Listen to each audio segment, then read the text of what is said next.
So, hello guys, Alicia nyo. Nagbabalik ulit para sa ating panibagong video. So, bukod nga po sa impeachment na pinag-uusapan natin dahil alam nyo naman na magulo, 'di ba? Magulo ang ating bayan ngayon dahil may mga DDS na, na mga people na gustong magrally, gustong magkalat, 'di ba? Ang daming eklavouche, ang daming hanash sa gobyerno na kasi mag-people power na tayo pag in-impeach itong impeach na si Vice President Sara Duterte, 'di ba? Ang dami nilang movement. Even yung mga former military officer kinakausap na nila and even the active, 'di ba, na maghimutok at iwan ang gobyerno, 'di ba? Ganun. Pero despite mga minamahal na ganun, ang ginagawa ng mga DDS, 'di ba, especially yung mga connection nila sa loob, talagang hindi din nagpapatinag ang ating gobyerno. And we think na meron tayong isang PNP chief na talagang yung paglilingkod ay para sa bayan, para sa gobyerno, para sa Pilipinas. Katulad na lamang ni Torre. So, pupurihin ko si Torre, mga minamahal. Biruin nyo yung kanyang achievement, isa sa pinakamalaking achievement niya, yung nahuli ang isang fugitive, 'di ba? Na si Pastor Apollo Kibuloy at isang kriminal na si former President Duterte. So, we are looking forward, mga minamahal, ng isang sobrang napaka-peaceful na bansa, 'di ba? Sa pamamagitan niyan ni General Torre. Like what I said, mga minamahal, madaming threat ngayon ang ating presidente. But because we have a PNP chief na tapat at totoo yung serbisyo sa ating bayan, makarinig pa lang ng tawag dito, ginagawang katarantaduhan ng kubol sa kabila, 'di ba? Magtatayo ng pag-aaklas at kung ano pa man, etc. Abay, hands-on ang ating PNP chief na si General Torre. Talagang tinatrabaho yan. So, ngayon, sabi dito sa balita, nung June to Torre sa crime rate ng bansa. Kukumbinsihin ni Philippine National Police or PNP Chief General Nicolas Torre ang publiko na bumababa ang crime rate ng bansa. Actually, that was a challenge. Challenging part yan, mga minamahal, na babain at hanapan ng solusyon itong tinatawag na crime rate sa bansang Pilipinas dahil hindi maiwasan na kada araw merong krimen. Nagagets din niya, mga minamahal, hindi maiwasan kada araw yan.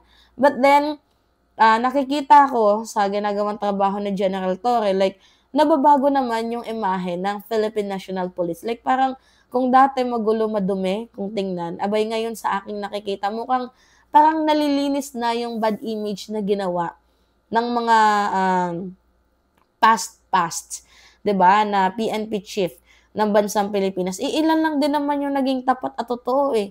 Si Marbil, tapat yan, si Marbil. 'Di ba? Kaya nga lang sila Albayalde, sila Torre, naku Diyos ko po, kakampi pa ng mga kriminal at yan po, mga minamahalang, isa sa mga pinakanakakatakot na naging PNP chief ng bansang Pilipinas. While itong si Torre, hinahanap itong si Roque, si Bantag, 'di ba, mga minamahal, nung na-tsempuan pa nga si Teves pa sana. Kaya sobrang galing ni Torre and he deserved that kind of position na mailagay siya bilang PNP chief kahit nung nagbabalasahan, ang daming paninira kay Torre, still talagang continue pa din sa trabaho itong si General Torre. Alright, sabi dito, challenge yan, hahanapin natin ng solusyon. Talagang you will feel safe. Bumababa ang krimen at talagang kayo'y mas matiwasay sa inyong kalagayan. Like, 'di ba? Oy, ngayon to be honest, mga minamahal, nung bumili ako sa 7-Eleven, alam niyo 'yon, alauna. Oo, kagabi, alauna. Ngayon, naglalakad ako. In fairness may naglalako na ng balot paggabi Oo, kasi nung panahon ni Duterte, to be honest naman talaga, mga minamahal, takot yung mga naglalako, yung mga tindero paggabi, takot na naglalako ng balot. Alam niyo kung bakit? Kasi napagkakamalan. 'Di ba, napagkakamalan, kahit buntis napagkakamalan na hindi naman dapat, 'di ba? Pero dahil nga sa ating bagong administrasyon na hindi marunong magtanim, kasi noon tanim-tanim pati tanim nga sa NAIA, tanim balas sila din yung may gawa, 'di ba? So kung noon mahilig magtanim, ngayon naman mga minamahal walang tanim-tanim. Mabuhay tayo ng matiwasay, pantay-pantay at patas. Kaya nga sobrang saya ko na, uy gabi meron ng naglalako ng balot, uy meron ng naglalako ng selekta kasi they feel na they are safe with our government. Like kung ako nga yung tatanungin nung naglalakad ako, sabi ko, wala naman ako nakikita ditong mga tumatambay sa kanto. Wala, mga minamahal. Kahit mga nagiinuman dito sa Pasig, wala.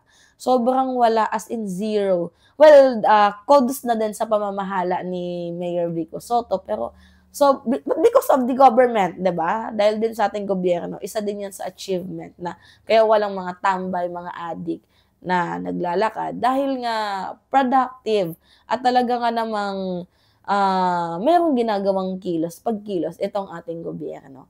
Nagigets ninyo mga minamahal? Alright, basahin pa natin ha. Kukumbinsihin namin kayo na bumaba nga ang crime rate.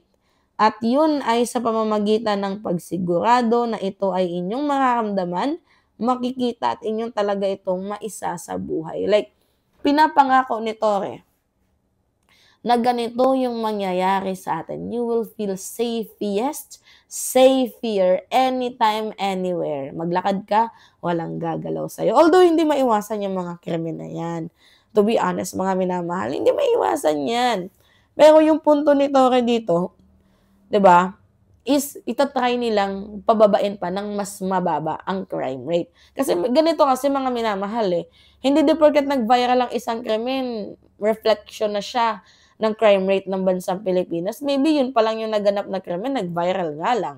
'Di ba? Nagigets ninyo, mga minamahal? So, don't judge the book by its cover. So, I think you need to rely on the documents, sources na legit. Hindi yung maniniwala lang kayo sa isang news, hindi naman yun yung magre-represent sa buong crime rate ng bansang Pilipinas. Gets ba, mga minamahal? Para meron din kayong knowledge about dito nga po sa mga issues na ito. Diba? Alright, mga minamahal, yun po. Diba? Ang saya. Diba? At least tayo, nagbabalita tayo positibo. Diba? So, ang negative lang dyan, 'di ba? Huwag kang magpakita, Roque, para hindi ka maging negative. Alright, mga minamahal, yun po. Anyway, pahingi lang po ako ng comments ninyo. Yes, comments. Mahalaga yung comments ninyo, likes. Rinig ba yung boses ko? And also, mga minamahal, don't forget to click the subscribe. And always, huwag niyong kalilimutan ha, always hit nyo palagi ang notification bell para lagi kayong na-update sa mga video na ina-upload natin time to time. 'Di ba? At malaking tulong na din po sa akin, mga minamahal, yung pag-like ninyo sa aking videos at pamamagitan ng pag-share para na-spread po yung information, yung news na karapat-dapat na marinig ng taong bayan. Yun lamang po, ingat mga kababayan.